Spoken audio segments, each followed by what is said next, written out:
hello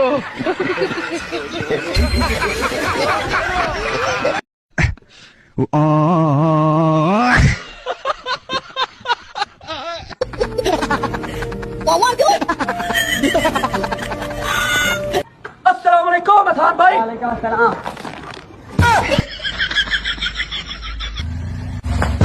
hello